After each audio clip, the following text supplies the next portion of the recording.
Bonjour à tous et bienvenue dans ce nouvel épisode de Parole de gardien. Aujourd'hui, nous recevons monsieur Arnaud Balijon. Comment vas-tu? Très bien, très bien, très bien. Est-ce que tu peux te présenter rapidement, du coup, pour les personnes qui ne te connaisseraient pas, ton parcours et ta carrière actuellement? Alors, Balijon Arnaud, bientôt 41 ans. Euh, Actuellement sous contrat à l'USL Dunkerque. J'ai principalement fait ma carrière en Ligue 2 et en National. Ça fait maintenant, je crois, 23 saisons.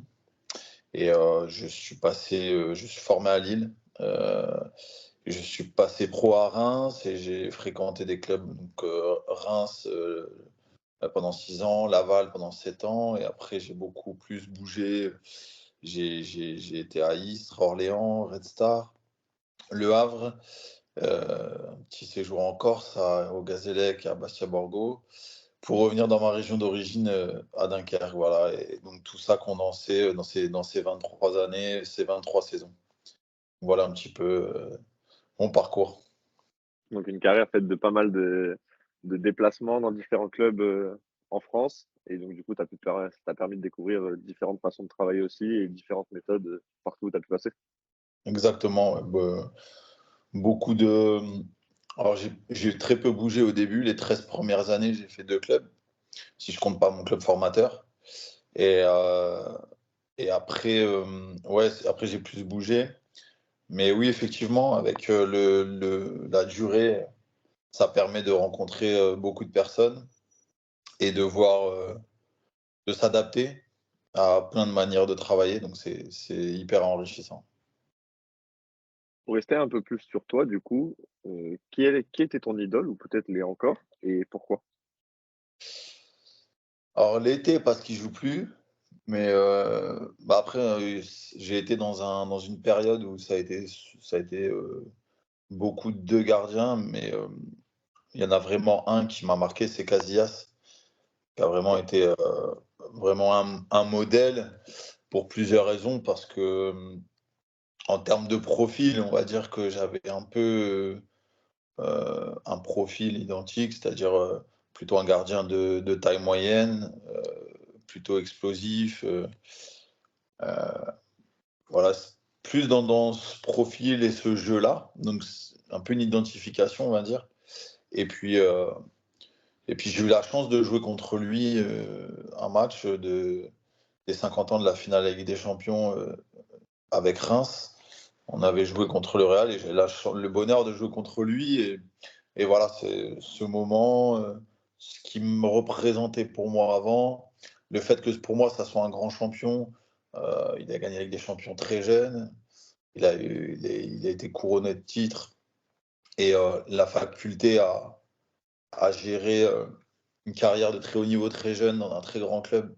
Voilà, ça a vraiment été mon modèle, ouais.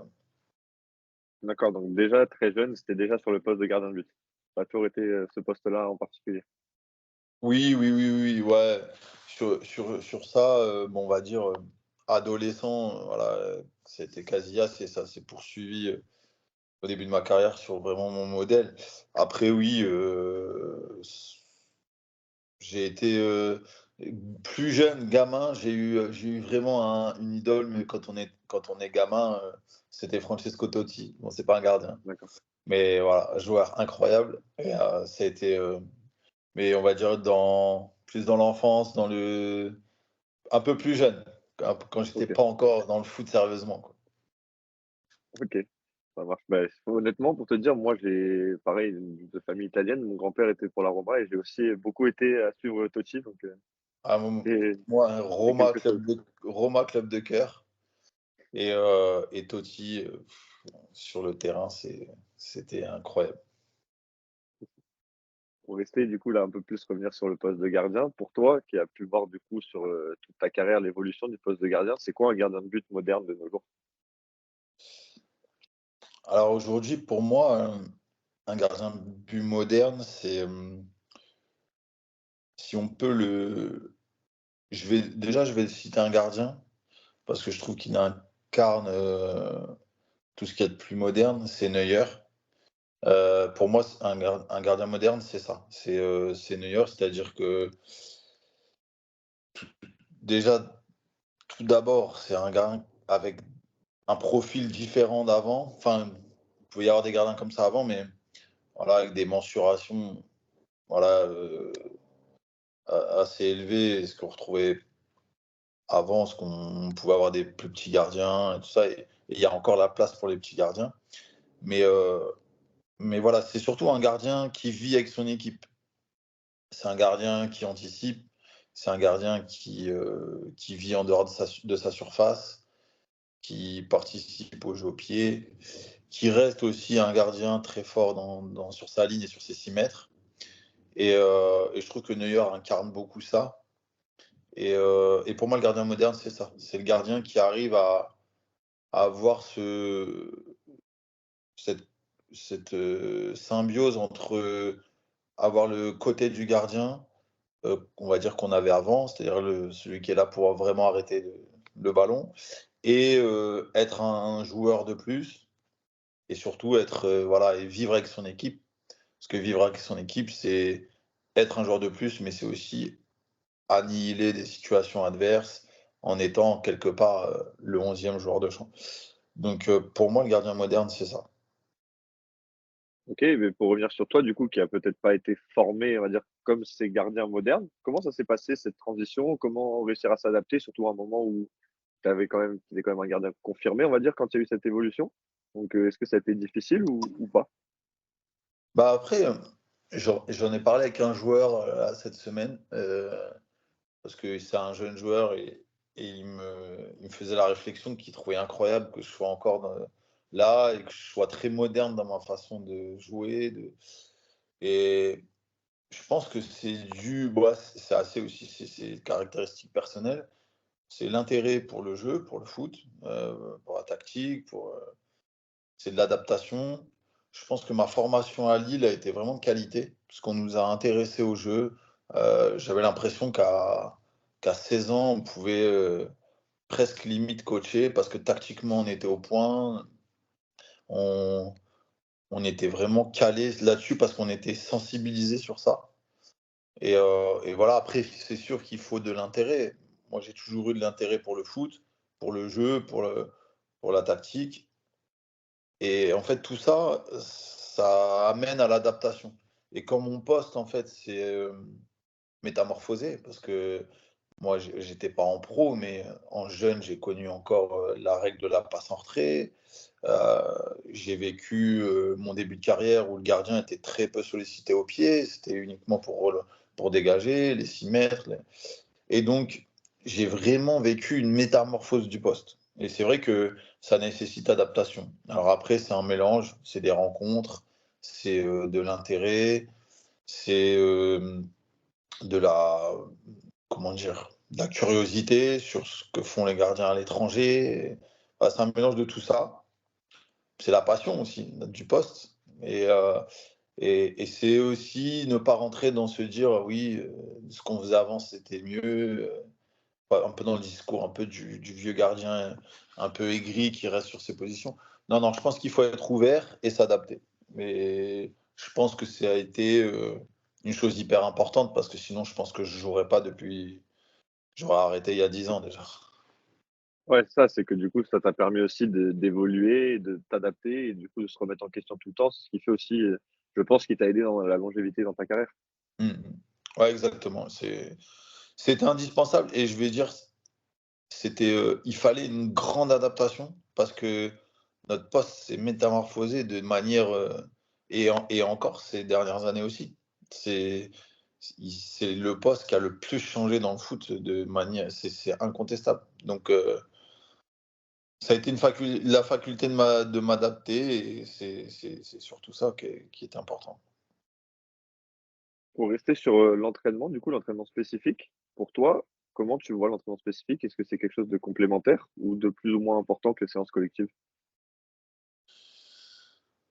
Alors, au début de ma carrière, j'aurais dit que c'était quelque chose d'essentiel, d'important, de on va dire, pour utiliser le bon mot, de prioritaire. Mais, je trouve que ça, justement, avec l'avancée du poste, je trouve que ça s'est un peu la proportion a changé. C'est-à-dire que je pense que et surtout avec les nouvelles méthodes d'entraînement pour les équipes, les groupes, on est plus sollicité dans les jeux, dans le jeu tactique, et donc par rapport à ça, la partie avec l'équipe et le groupe est très importante. Donc la proportion a un peu changé. Maintenant, le spécifique reste indispensable, primordial, hyper important pour, justement développer, heu, renforcer en fait ces secteurs de jeu pour pouvoir être hyper efficace justement avec l'équipe et dans les jeux, proposés par les entraîneurs. Ouais, parce que du coup, pour rester sur ça, même les spécifiques ont aussi évolué. Comme pour avoir échangé avec quelques gardiens qui me disaient que au début de leur carrière, c'était plus, sur du travail technique, technique, technique et que ça penche de plus en plus aussi vers, la tactique, s'adapter, les bonnes positions des pieds, bonnes positions par rapport au ballon. C'est ces choses-là qui sont de plus en plus amenées. Oui, alors c'est pareil, les spécifiques ont énormément évolué, énormément, par rapport à quand j'ai commencé, ouais, c'est bien, on a très bien travaillé à l'époque, mais là, c'est de plus en plus précis et c'est logique aussi parce que comme le poste a beaucoup évolué, les spécifiques, bah, naturellement, doivent évoluer, doivent s'adapter on va dire, au nouveau jeu du gardien. Donc après, oui, c'est à travers plein d'éléments, à travers le jeu au pied, la prise d'information, le la vie en dehors de la surface, voilà, et sans oublier, parce que je sais que c'est une course à la modernité du poste, mais sans oublier les secteurs essentiels du poste. Et je pense que si j'ai une petite critique à faire sur ce que je vois arriver, c'est que, on s'oriente vers les choses un peu modernes qui sont très percutantes au niveau du public et ça donne de la crédibilité. Mais il y a des secteurs à pas oublier. On reste des gardiens et ça, c'est important. Et c'est travailler l'ensemble qui est, qui est qui est le top et moi, je pense beaucoup aux gardiens allemands parce que je trouve que c'est le pays qui s'est le mieux adapté à l'évolution du poste. C'est-à-dire qu'ils ont gardé, ce qu'ils faisaient de mieux, et ils se sont adaptés à la modernité du foot et on voit qu'aujourd'hui, ils ont des gardiens exceptionnels. Ouais, c'est vrai qu'ils ont réussi à garder ce côté, beh, gardien de but, à défendre son but et réussir à intégrer, tout ce qui a pu arriver, dans le foot moderne. Ouais, ils ont une adaptation incroyable, voilà, matérialisée par des exemples forts comme, Ter Stegen, comme Neuer, comme Trapp, comme plein d'exemples, mais voilà, ils avaient une école très rigide, très, voilà, l'école allemande avec, une technique particulière. Ils ont même un peu adapté leur technique, heu, comment dire? Je vais dire, ils l'ont modernisé et ils ont, amené leurs gardiens sur le jeu moderne et au final, je trouve que voilà, les gardiens espagnols travaillaient très bien aussi, mais ils étaient déjà beaucoup dans leur jeu et donc, le marquage de l'évolution est moins important. Je trouve que l'école allemande, elle a vraiment pris une belle direction. C'est vrai, non, c'est vrai, c'est vrai. Pour, revenir un peu plus sur toi, tu as commencé du coup ta carrière en tant que gardien professionnel assez jeune. Comment expliquer, cela? Quel sentiment tu as ressenti au moment de commencer assez jeune, d'être propulsé, dans un groupe professionnel déjà? Bah, ça a été particulier parce que j'ai fait ma formation à Lille et je suis passé pro à Reims. Et à Lille, à l'époque, c'était Vahid Halilhodžić. On avait très peu de chances de passer. Je sais que ma dernière année avant de passer chez les pros, en pro, il y avait 4 ou 5 gardiens, je crois.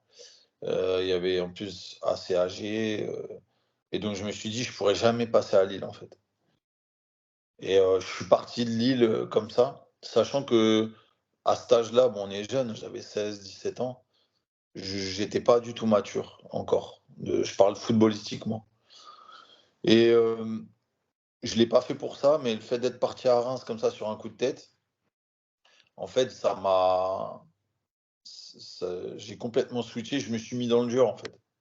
Je me suis mis dans le dur et c'est ça qui m'a donné, quelque chose. Après, j'ai eu aussi de la réussite parce que, au bout d'1 an, il y a la deuxième année où je suis à Reims, le gardien se blesse et je finis la saison, j'ai 18 ans, je crois, et on monte en Ligue 2. Donc voilà, c'est les petits moments de carrière des petits déclencheurs de carrière. Alors après, à cet âge-là, avoir vécu ça, c'était exceptionnel parce que c'était la remontée d'un club mythique, c'est une chance inouïe de pouvoir jouer ça à cet âge-là et d'être dans un club, qui remonte, qui se reconstruit. Non, ça a été bien, j'ai pris beaucoup de plaisir et j'ai vraiment switché mentalement. J'ai eu l'impression que même pas 2 ans avant à Lille, j'étais encore un gamin et le fait de m'être mis dans le dur en partant, heu, vraiment, sortir de mon confort, du centre de Lille et cetera et ben, ça m'a fait basculer et je suis devenu un adulte en 1 an, en fait et et puis ce qui est bien, c'est que derrière, ça s'est bien passé, donc c'est toujours des meilleures histoires quand ça se passe bien, mais non, ça s'est super bien passé. J'étais très relâché, très, ouais, très cool, alors que j'étais très jeune. Mais ça a été vraiment un sentiment, ouais, exceptionnel. Tout n'a pas été facile, même par la suite, mais ça a été des très beaux moments. Ouais, c'est quelque chose qui a été du coup ça aurait pu être une pression supplémentaire et te mettre en difficulté, mais tu as réussi à la prendre positivement pour, en tirer le meilleur de toi-même et du coup réussir à passer ce cap et jouer à ce niveau-là. Ouais, ouais, c'est ça, c'est ça et puis, c'est quelque chose que j'ai gardé. Alors je sais pas pourquoi, mais je suis quelqu'un de très relâché. C'est-à-dire qu'on en reparle parce qu'on a un groupe WhatsApp de cette montée qu'on a fait en 2002, 2001-2002 et il me répète tout le temps ça. Il me dit: «Tu avais 18 ans, mais on a l'impression que tu venais, comme si tu allais à la fac, à un cours, tu venais avec ton sac à dos, tu jouais ton match, tu repartais». J'ai toujours gardé ça, j'ai toujours été très déconnecté, mais je pense que ça m'a beaucoup aidé, surtout jeune, parce qu'en vieux, quand on a l'expérience, on aborde plus facilement, mais jeune, on est un peu lancé dans l'inconnu et j'ai toujours eu cette forme de relâchement et ça a été important, je pense. Dans ta carrière, du coup, tu as connu différents rôles dans les clubs, que ce soit numéro 1, numéro 2, en fonction de où tu as pu passer. Comment tu as vécu ce cadre-là? Parce que c'est pas du tout le même rôle. Je dirais même que c'est un autre sport pour parler avec différentes personnes. C'est pas du tout la même chose, à vivre. Comment tu as vécu cela? Alors, bon, j'ai la chance d'être souvent numéro un, souvent, mais bien sûr et comme je pense beaucoup de gardiens, ou même des gardiens qui jouent tout le temps, on est amené des fois à être doublure, sur certains matchs, sur des matchs de coupe, et hem et c'est vrai que c'est pas le même métier, enfin, c'est le même métier, mais c'est pas, c'est vrai que c'est complètement différent. Alors après, il y a aborder un match en tant que doublure, peu importe le contexte de la saison, qui est déjà complètement différent par rapport à un match où on va jouer. Donc je parle vraiment du quotidien, de la journée du match. Et après, il y a je pense que tu parles plus de ça, c'est l'aspect doublure sur une saison, en fait, ou Ouais. le plus généralement. Et c'est vrai que c'est différent. Alors, je trouve qu'en étant dans ce rôle-là, on est plus un gardien d'entraînement. Un gardien d'entraînement, on est un accompagnateur, et faut être dans un certain mood, en fait, pour le gardien qui joue, pour quand même être actif à l'entraînement, vivre sa saison. Mais pour moi, elle doit se vivre beaucoup plus à l'entraînement. Parce qu'on peut pas, même s'il y a des très bonnes doublures, on va pas se mentir, le but du football, c'est de jouer et d'être sur le banc le soir de match. En tout cas, pour ma part, c'est forcément difficile quoi qu'il arrive. Donc, on peut pallier à ça en étant un gardien d'entraînement. C'est en prenant beaucoup de plaisir à l'entraînement, en étant encore plus actif à l'entraînement, en donnant encore plus. Ce qu'on peut se permettre parce qu'on sait que forcément on démarre pas, le week-end et qu'il y a quand même peu de chances qu'on rentre à chaque fois.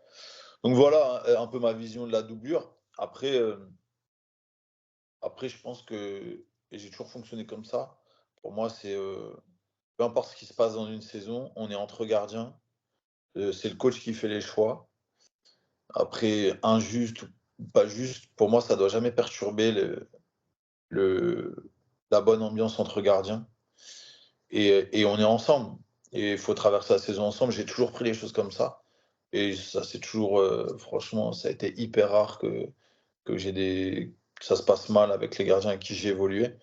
Mais que je joue ou que je joue pas, j'ai toujours été pareil et quand je jouais pas, j'ai toujours essayé d'apporter le ce que je pouvais donner de mieux aux gardiens qui allaient jouer et je pense que c'est important parce qu'en fait, on avance ensemble, on avance pour l'équipe et le club ensemble et après nos destinées, elles seront ce qu'elles sont, chacun de notre côté et s'il y a de l'injustice ou pas, si on estime que c'est injuste et des fois les joueurs, on n'est pas lucides. On pense que c'est injuste et en fait, donc voilà, faut rester, assez, déconnecté par rapport à ça et appréhender ce côté un peu doublure, qui, je l'avoue, est quand même très difficile. Moi, c'est pour ça que j'ai fait beaucoup de choix et peut-être que j'anticipe peut-être une de tes futures questions, je sais pas. Mais c'est aussi pour ça que je suis jamais allé en Ligue 1. Alors j'aurais peut-être dû, mais c'est parce qu'on m'a chaque fois on m'a proposé des postes pour être numéro 2 et j'ai préféré rester pour démarrer une saison en tant que titulaire. Voilà. Mais pour revenir sur ce que tu dis, en plus, la différence avec un joueur, c'est que quand le coach va réunir pour donner le groupe, un gardien, tu sais si tu joues ou pas. Tu n'as pas besoin d'attendre que le coach fasse un choix. C'est souvent défini dans la hiérarchie. C'est comme ça. Donc, c'est vrai que c'est encore plus dur de se motiver peut-être la semaine en arrivant au week-end en sachant que bon, bah, le match, je le verrai du banc parce qu'on va pas souhaiter à son coéquipier qui se blesse pour pouvoir jouer, quoi. Oui, c'est sûr, c'est ça, c'est ça. Non, surtout pas, faut pas souhaiter enfin, en tout cas, moi, j'ai jamais été dans cette, peut-être d'autres, hein, alors je veux pas passer pour un chevalier blanc, pas du tout, mais parce qu'en plus, je pense que, heu, moi, je suis pas forcément moi, je pense être une super doublure dans l'esprit parce que, je suis bonne ambiance, à l'entraînement, je donne le maximum, j'accompagne le gamin qui va jouer. Mais après, c'est vrai que je suis un gardien d'entraînement et si je suis dans un rôle de doublure, ce qui est souvent arrivé, enfin ce qui est souvent arrivé, c'est que je prenne la place du gardien. Parce que, heu, hem, moi j'aime beaucoup l'entraînement, donc je me donne beaucoup à l'entraînement et je me donne encore plus si je joue pas. Donc, en fait, ce qui se passe, c'est que, bah, en étant comme ça, heu, bah et des fois la bascule, elle se fait, s'il y a des moments de saison pour l'autre qui sont difficiles. Bah, c'est vrai que moi, le fait d'être un gardien moi, j'explique ça comme ça, en fait. C'est que comme je suis un gardien qui adore l'entraînement, j'adore le quotidien, de bosser et tout ça, je des fois, bah, en fait, je lâche jamais et je suis toujours présent à l'entraînement. Je suis toujours au top, machin. Donc s'il y a un gardien qui est un peu moins bien à un moment, ce qui a pu arriver des fois dans ma carrière, bah, je pense que les coachs ont eu tendance à vouloir me mettre. Parce que, et ce qui est dangereux dans le poste de doublure, c'est que tu as quand même beaucoup de gardiens, je pense, qui à un moment donné sont doublures, se contentent du rôle et rentrent dans un train-train et vont plus chercher les choses. Et je pense que c'est pas forcément très bon. Alors après, il y a eu cette époque aussi dans les clubs où on aimait bien la bonne petite doublure qui dit rien, qui est gentille et je trouve que c'est pas bien. Moi, je trouve qu'une bonne doublure, c'est quelqu'un qui repousse le numéro un et qui met une pression énorme, et tous les gardiens, même le petit jeune qui monte, ça doit être une émulation, heu, sans cesse, en fait et tout le monde sera meilleur. C'est pour ça que je vois les choses comme ça.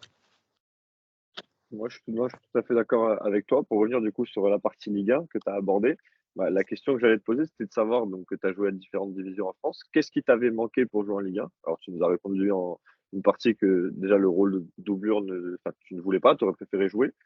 Du coup, pour toi, qu'est-ce qui t'a manqué pour pouvoir aller en Ligue 1 et jouer en tant que titulaire? Alors, moi, je pense qu'il y a plusieurs facteurs.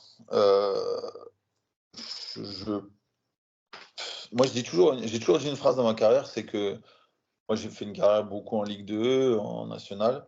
Je pense qu'il y a des gardiens de N3, de N2 qui étaient meilleurs que moi et qui ont jamais joué en pro.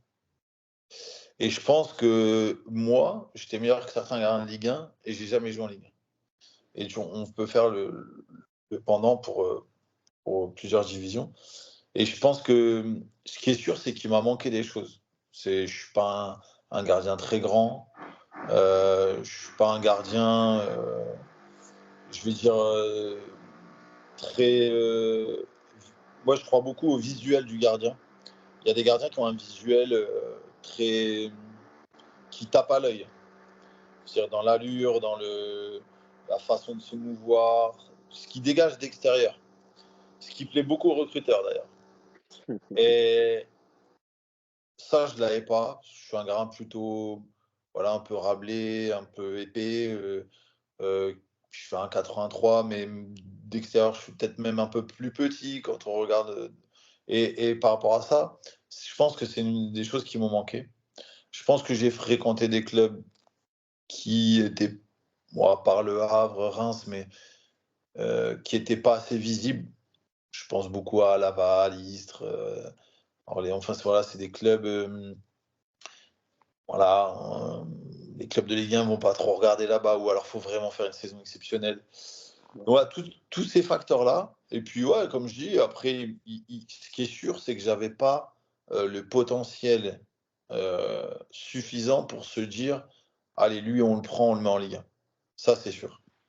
Donc après, ce qui m'a manqué, c'était peut-être monter avec mon équipe. Voilà, des trucs comme ça. Il y a des gardiens qui montent avec leur équipe en Ligue 1, ils poursuivent et ils s'adaptent et ils sont bons. Et je pense que j'avais largement leur niveau. Mais après, c'est comme ça. Et il faut pas être aigri. Je suis pas aigri, je trouve normal. Et comme je te dis, il y a des gardiens de N2, de N3 qui, je pense, ont été bien meilleurs que moi, mais qui n'ont pas eu le moment. Et voilà. Donc, je pense qu'il y a un ensemble de choses. Voilà. Et je pense que c'était un peu juste. Et je pense qu'il m'aurait fallu, voilà, soit les doublures, prendre le risque, ou soit monter avec mon équipe. Il m'a manqué ces choses-là parce que je n'avais pas le niveau et le potentiel pour être, voilà, on mise sur lui en Ligue 1. Ça, je le reconnais, il faut être honnête. D'accord. Mais pour rester, sur ta carrière, du coup, donc on a parlé de la Ligue 1. Est-ce que, de jouer à l'étranger, c'est quelque chose qui t'aurait intéressé ou est-ce que tu as eu des possibilités et toi tu n'as pas voulu? Ou c'était vraiment pas une optique, qui t'intéressait? Alors moi, ça m'aurait beaucoup intéressé, mais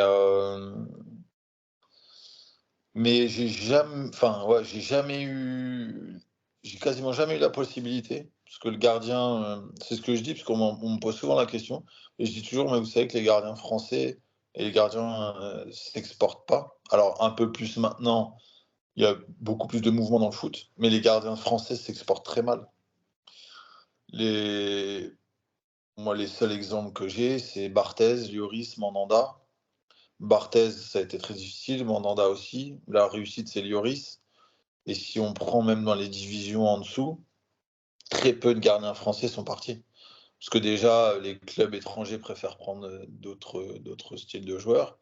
Et, euh, et j'explique, je sais pas expliquer ça. Je sais que les gardiens français d'origine africaine qui sont en sélection, les binationaux, ont souvent des possibilités dans les pays du Moyen-Orient ou voilà, mais il y a très peu de gardiens, je trouve, j'ai pas beaucoup d'exemples de gardiens français qui ont été sollicités. Je prends, mon profil ou des gardiens de Ligue 1 qui ont fait toute leur carrière, voilà, moi j'ai que des exemples sur des top gardiens comme Sébastien Frey et donc voilà, donc j'ai jamais eu trop la possibilité. Les 2 fois, c'était en partant de Reims. J'avais fait un match amical contre l'équipe de France, une sélection de joueurs professionnels, j'avais été exceptionnel et il y a Braga qui m'avait proposé, d'aller là-bas. C'était pas le Braga de maintenant, c'était à l'époque, c'était en 2006, qui était un Braga pas encore européen et cetera et il y a eu des problèmes de paiement au Portugal, j'étais pas allé. OK. J'aurais peut-être dû, mais et avant de me faire ma grosse blessure au tendon d'Achille, j'étais en pourparlers avec Majorque en D2 espagnol. Mais OK. 2 fois dans toutes ces années, ça a été très, très peu. Ouais, donc c'est quelque chose qui ouais, c'est vrai que sur ce que tu dis, même actuellement, les gardiens français à l'étranger, il y en a pas tant que ça. Pour échanger dernièrement aussi avec, Paul Bernardoni qui lui a eu il a été en Turquie où ça s'est pas bien passé. Il y a aussi des choses qui font que la on va dire la sécurité d'être en France, de connaître, ça peut aussi aider à rester, de dire de mesurer les risques qu'on va prendre, quoi. Ouais, c'est sûr.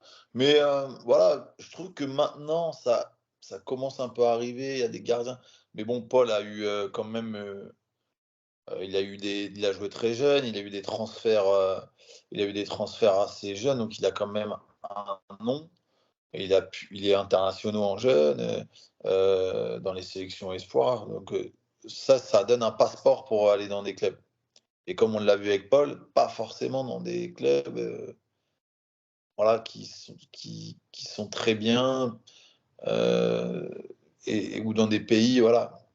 Donc je trouve que pour à notre poste, c'est délicat, c'est difficile.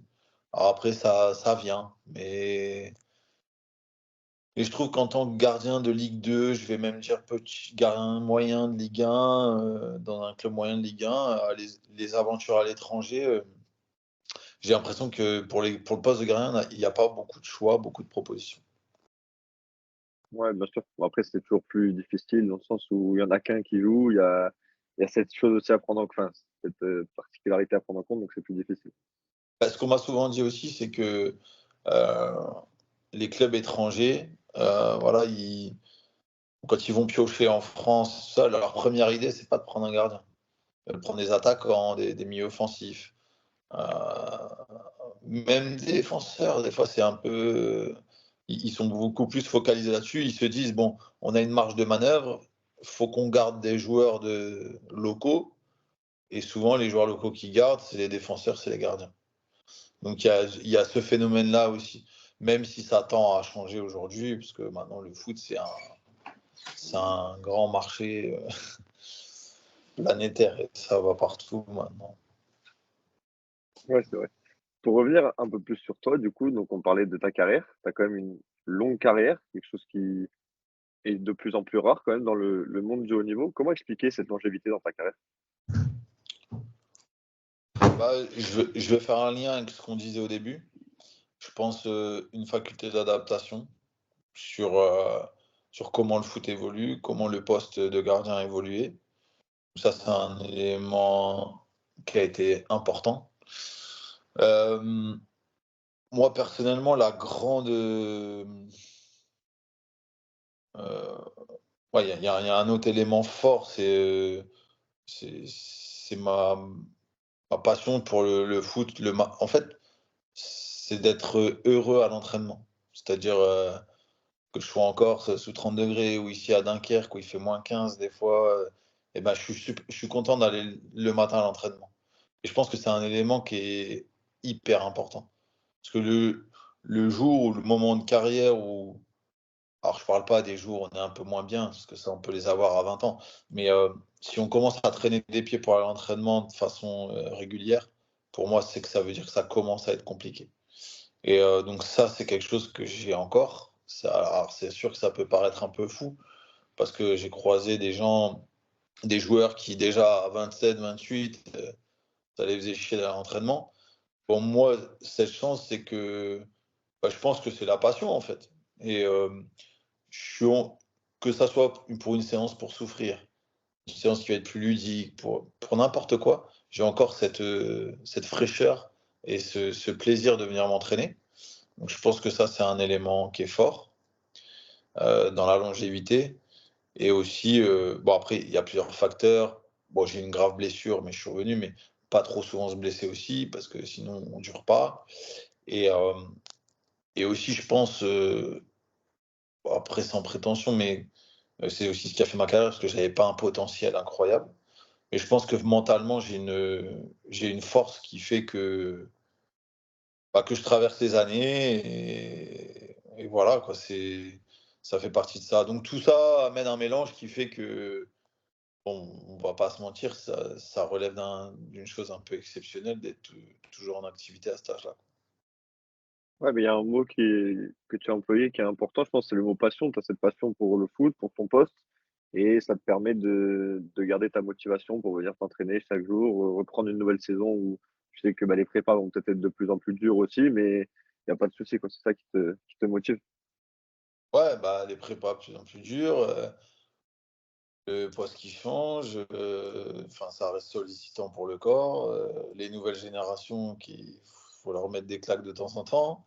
Donc tu vois, il y a tout un truc qu'il faut gérer, mais voilà, quand on s'adapte, qu'on est passionné, ouais, comme tu dis, les choses sont pas simples, mais on les rend un peu plus simples. Dans ta carrière, du coup, tu as fait différents clubs, tu as côtoyé différents entraîneurs de gardiens aussi. Est-ce qu'il y en a un qui t'a vraiment marqué et qui t'a apporté des choses auxquelles peut-être tu ne t'attendais pas, dans ta carrière? Hem, alors il y en a quelques-uns qui m'ont marqué,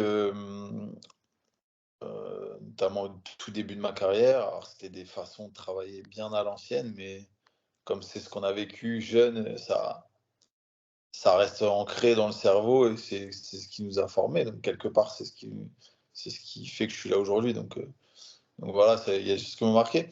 Après, bon, ça remonte, mais après dans ma carrière, il y en a vraiment un qui m'a marqué, plus que les autres. C'est même si chacun m'a donné quelque chose et chacun, il y en a eu des très bien, d'autres moins bien, mais il y en a vraiment qui est sorti du lot, c'est Fawzi Hamza, le Red Star, qui m'a marqué, par sa façon de travailler, très professionnelle, voilà, pareil avec quand même une vision sur garder ce qui est garder ce qui est important pour le poste et en même temps s'adapter à la modernité du poste. Hem et en plus de ça, humainement, c'est une personne exceptionnelle et dans sa gestion humaine avec ses gardiens, dans la relation qu'on a eue nous, dans un moment de ma carrière qui a été difficile. Donc voilà, je trouve qu'il coche, énormément de cases sur l'entraîneur de gardien de haut niveau et bon, même si je pense qu'il restera pas au il montera de niveau, c'est sûr et je comprends pas qu'il soit pas monté plus haut, plus tôt parce que c'est vraiment un coach des gardiens extraordinaire. Donc pour revenir du coup sur ce que tu as dit que chacun t'a apporté, c'est vrai que je pense qu'on l'a tous vécu en tant que gardien il y a des entraîneurs qui nous ont apporté plus, d'autres peut-être un peu moins, mais il faut réussir à tirer, bah, le positif, le négatif de chacun pour, continuer notre progression nous aussi, chaque année. Ouais, alors ça, c'est très juste et moi, c'est quelque chose que j'ai fait naturellement, je me suis pas forcé, mais c'est pour ça que je dis ça, il y en a j'ai croisé plein d'entraîneurs gardiens, des biens, des moins bien, des très investis, moins investis, travailleurs, moins travailleurs, peu importe. J'ai pris de chacun au fur et à mesure des années, on se constitue quelque chose qui grossit et hem et même si des fois, j'étais pas d'accord, même si des fois je trouvais qu'il y avait des manques. J'ai toujours pris ce que je trouvais intéressant de prendre. Je me suis adapté et j'ai compensé si j'estimais qu'il y avait besoin de compenser avec quelque chose. Mais je pense que, vraiment, à part vraiment tomber sur quelqu'un de mais je trouve faut tirer le meilleur dans chacun. De et même si moi je sais que je pense beaucoup comme ça dans ma vie. Voilà, on arrive quelque part, on tombe sur un entraîneur de gardien.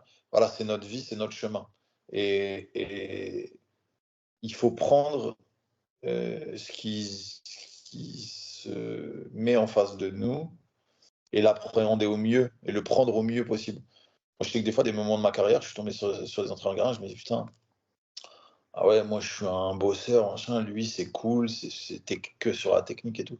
Et je me suis dit: «Ouais, mais c'est peut-être le moment». C'est peut-être le moment de t'as souvent été dans un peu, l'énergie, le truc, bah là, tu tombes sur un entraîneur des gardiens qui va t'apporter ça et ça va te faire du bien. Et et puis sur un autre qui apporte autre chose. Et je pense que ça, bah, en tout cas, moi personnellement, j'ai bien aimé fonctionner comme ça. Parce que déjà, on prend les choses de manière positive alors quand ça se passe bien ça va, mais quand ça se passe moins bien, c'est mieux de prendre les choses comme ça que se braquer avec son coach de gardien. Et voilà, et je pense que je me suis nourri de beaucoup de personnes comme ça et ça m'a fait du bien. Ouais, je pense que de toute façon, c'est le plus important dans le sens où, bah, on va tomber sur des choses où on sera peut-être pas d'accord, mais c'est là où il faut réussir à en tirer le positif pour continuer, nous, à nous développer et progresser, que ce soit en tant qu'entraîneur ou en tant que gardien ou joueur d'ailleurs. Exactement, ouais.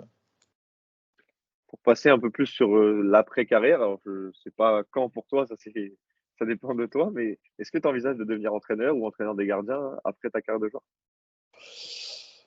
Alors, bon, tu as bien compris que j'étais assez passionné, donc non, je pense que voilà, ça sera forcément dans le foot, à moins d'un cataclysme. Alors quand? Bah, peut-être là, je sais pas, peut-être, plus tard.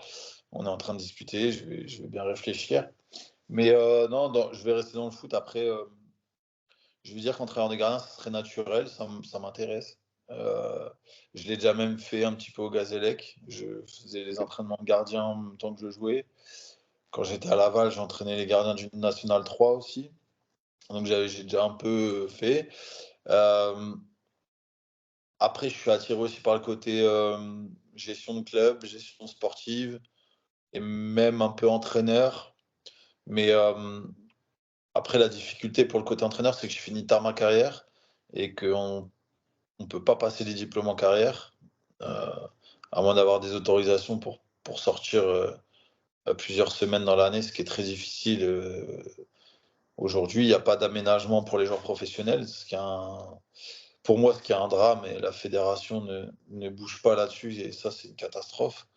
Donc voilà, sur le côté entraîneur, je pense que ça peut être compliqué parce qu'après, il y a du temps pour passer les diplômes, se faire son expérience et bon, je vais avoir 41 ans donc bon, même si j'ai encore le temps, mais voilà, mais en tout cas, ça sera dans le foot, dans l'entraînement ou en tout cas l'encadrement. Faire, partager, ce que j'ai vécu, transmettre et développer, ma vision de ce que je pense être bien pour l'évolution, alors soit du poste ou pour un club, ça sera là-dedans. Je suis pas encore fixé, mais ça sera dans ces domaines-là, c'est sûr.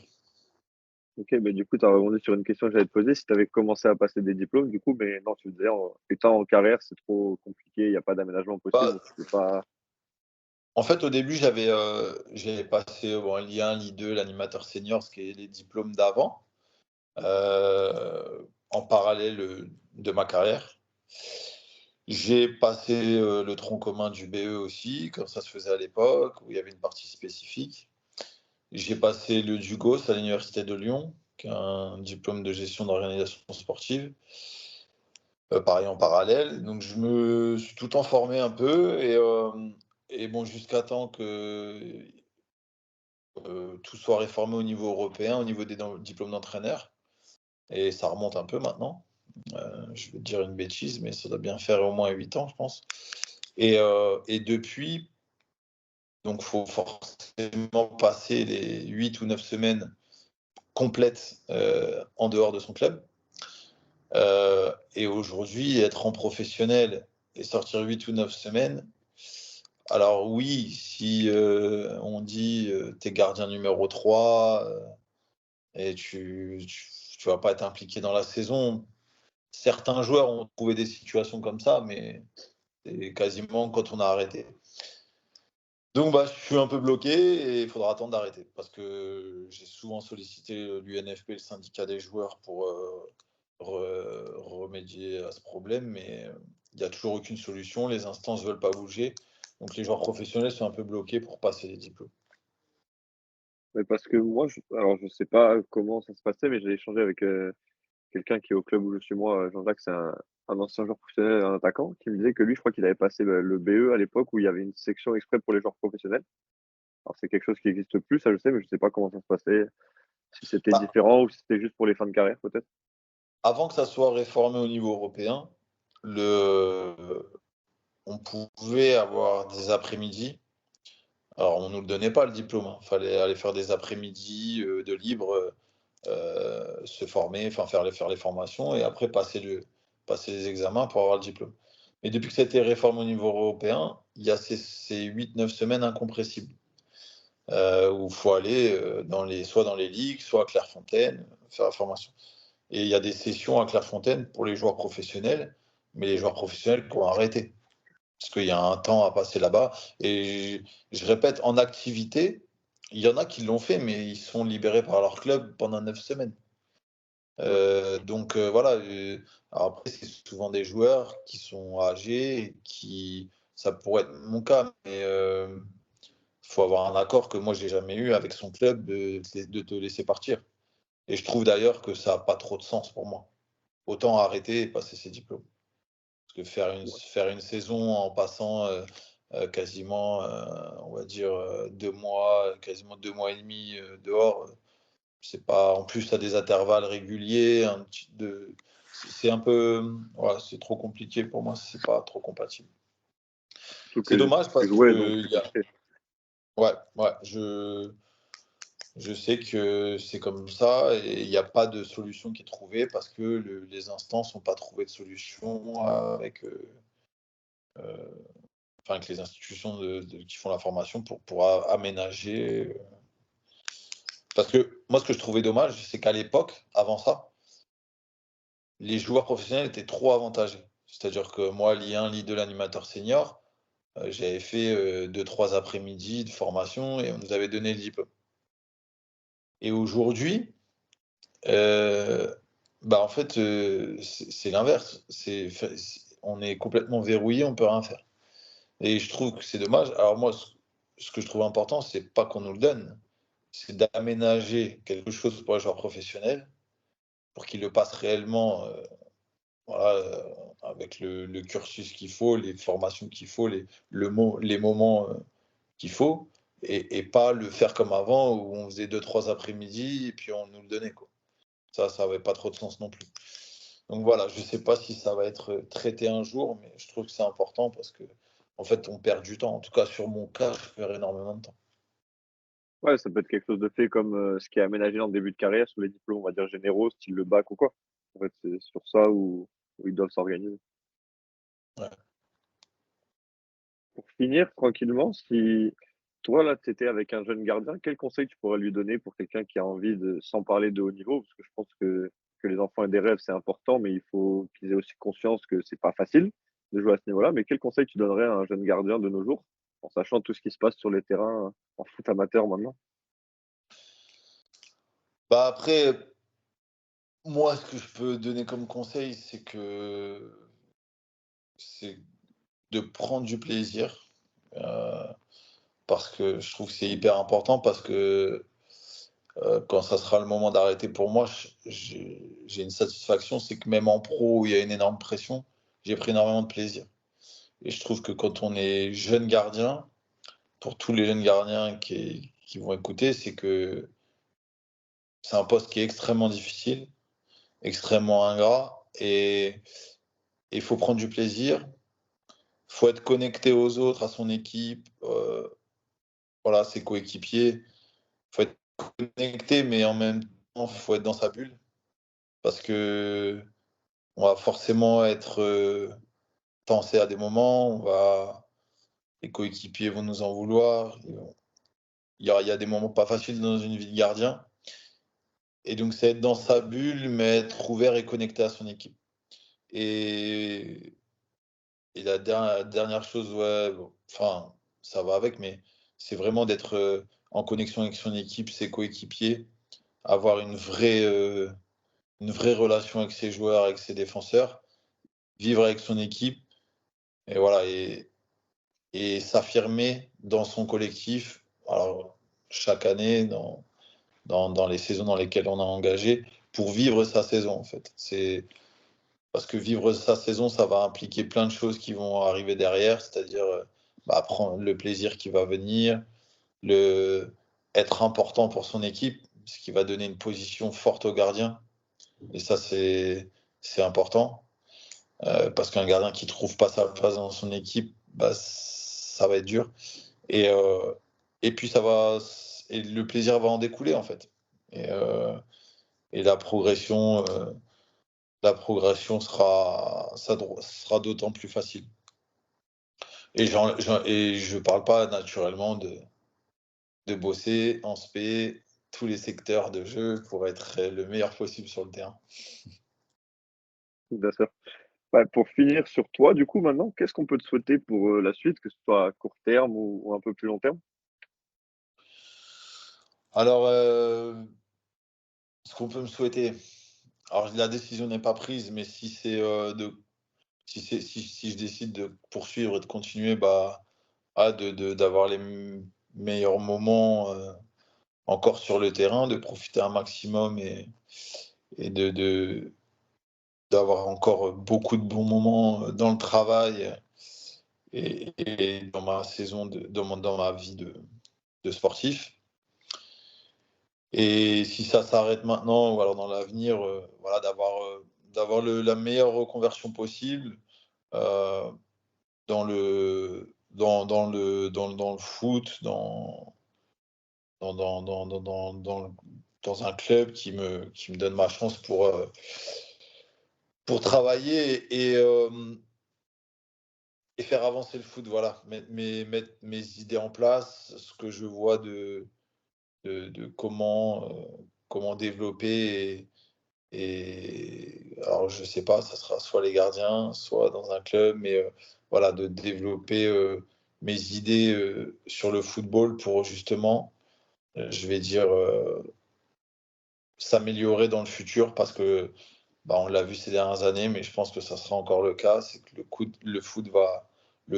poste de gardien va encore évoluer et il faudra être à la page, euh, sinon, on va prendre du retard. Déjà, je trouve qu'en France, notamment sur le poste de gardien et aussi dans la gestion des clubs, c'est pour ça que c'est un peu mes deux orientations que j'aurai en fin de carrière.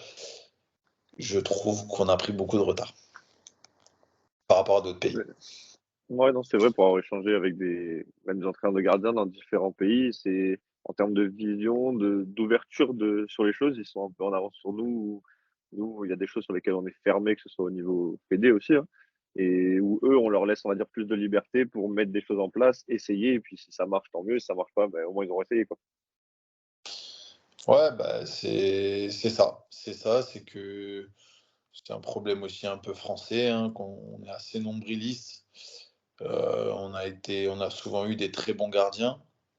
Après, ce qu'il faut analyser, c'est aussi, on a la tête du football qui est. On peut avoir, par exemple, à l'époque de Barthez, il y avait Barthez Lama. Après, on avait plein de bons gardiens, donc ça allait. Après, on a peut-être eu Lloris, mais il y avait peut-être un creux en dessous. Il y a regarder nos top gardiens et regarder l'ensemble des gardiens dans le niveau professionnel français. Et sur ça, et regarder le jeu des gardiens. Donc c'est ça qu'il faut regarder. Et la France a été, je pense, un peu nombriliste. Elle s'est un peu regardée et un peu d'autosatisfaction. Et je pense que, je reviens à ce que je disais au début sur l'Allemagne, je pense que l'Allemagne a amorcé un virage à l'époque et qui a porté ses fruits. Et je pense qu'à un moment donné, à l'époque, ils sont peut-être partis dans l'inconnu, mais ils y sont allés. Et comme tu dis, on va dans des voies, on se rend compte que c'est pas les bonnes, on revient sur le chemin, mais c'est comme ça qu'on arrive à faire quelque chose d'intéressant. Là, on est un peu dans les vieilles popotes à mamie, on sait ce qu'on fait de bien et on change pas trop. Bon voilà, je pense qu'il faut prendre un peu mais en France, on a un peu de mal, c'est vrai.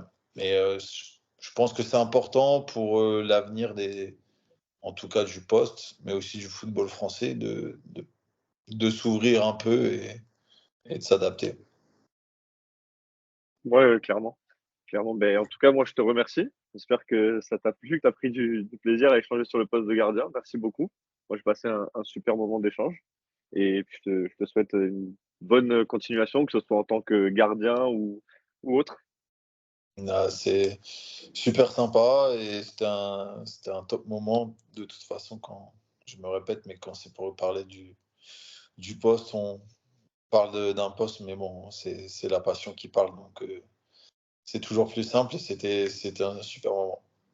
Je te Bah, merci remercie. beaucoup en tout cas et à bientôt. À bientôt. Ciao.